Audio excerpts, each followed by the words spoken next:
Hello, hello, and welcome to A Life More Boaty. Well, we are here in the French Riviera, which I think is rather fitting to have a look at this beautiful Riviera 395. I'm a big fan of Riviera. They're a Australian boat builder, and if you know anything about the largest island in the southern hemisphere, is they are prone to pretty bad weather, which does mean that these boats are extremely capable.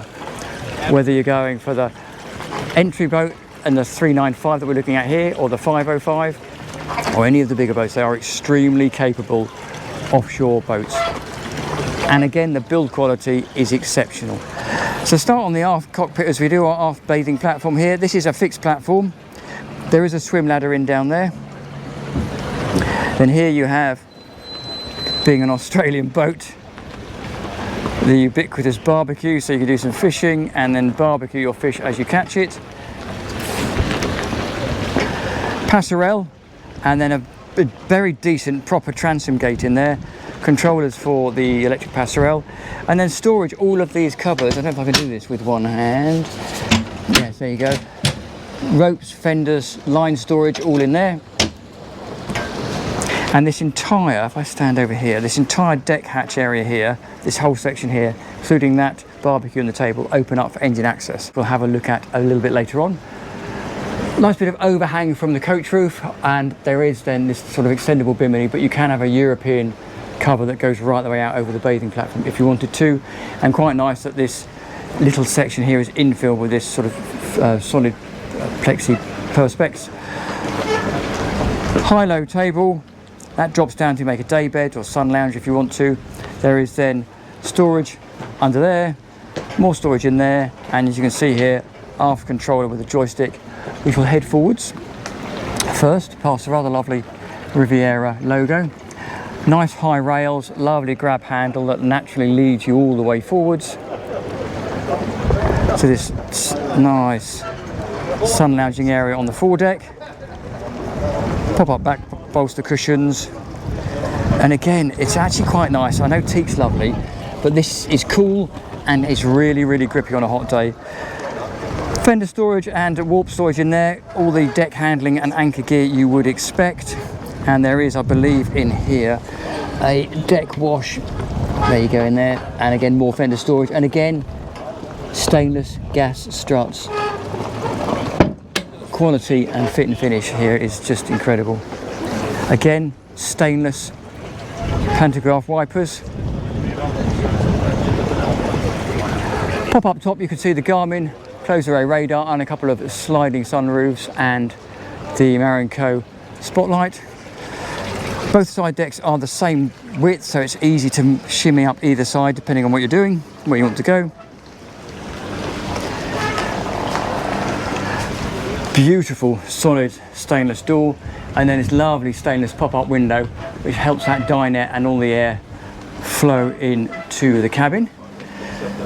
Step inside. There's beautiful woodwork. That table at high-low again can make a day bed.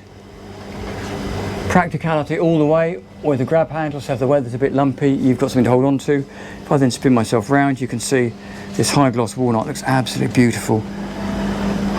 Fridge and freezer, or freezer and freezer, you can choose what you like, or fridge and fridge. And then cutlery drawer. There's then a ceramic hob in there. Seatone control system up there, and more storage above us. Sink, cooker over there. And then forward on the starboard side we have a little companion seat. Storage underneath that. Manual pop-up TV, and now if we look above us here you can see these two sunroofs. Now they can open and close, they can have fly screens or they can have sunshades on them. There's then windows on both sides.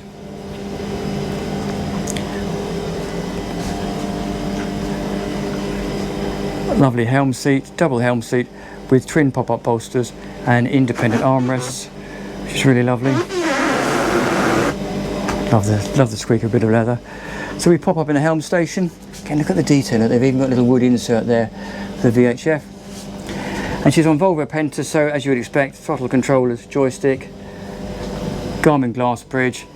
Great to see Camera for the engine bay is a standard option, and you can obviously then add as many other cameras as you require. Great view forward. Even with that seat folded up, you've still got a very good view forward. And if you're coming in stern too, great view of the aft deck.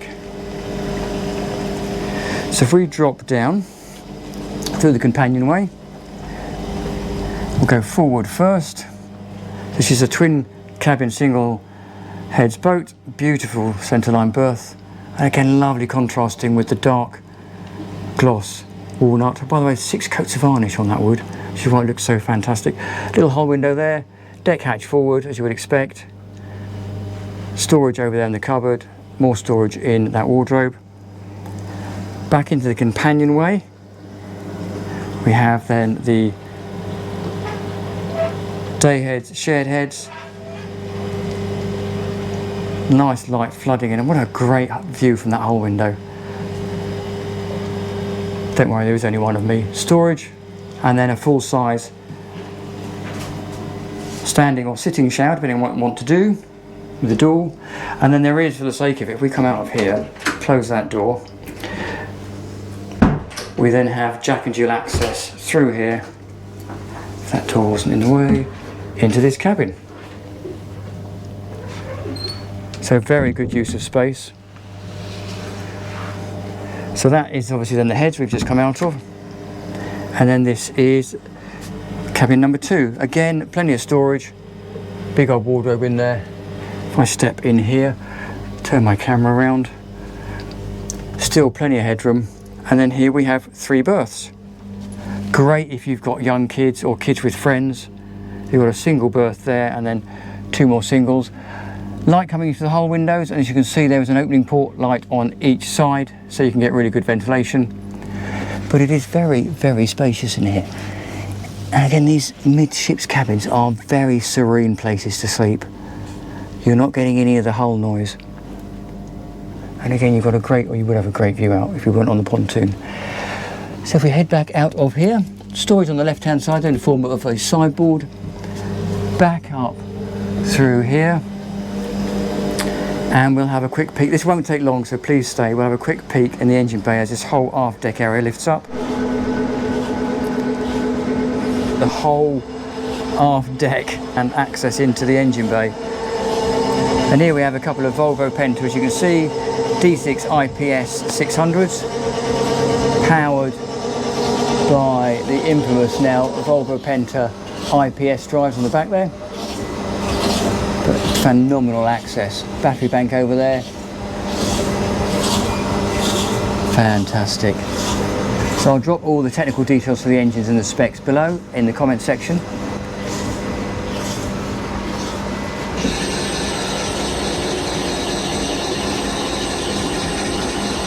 And there you go. We will say thank you very much for the fantastic team at Riviera for letting us have a look around their range.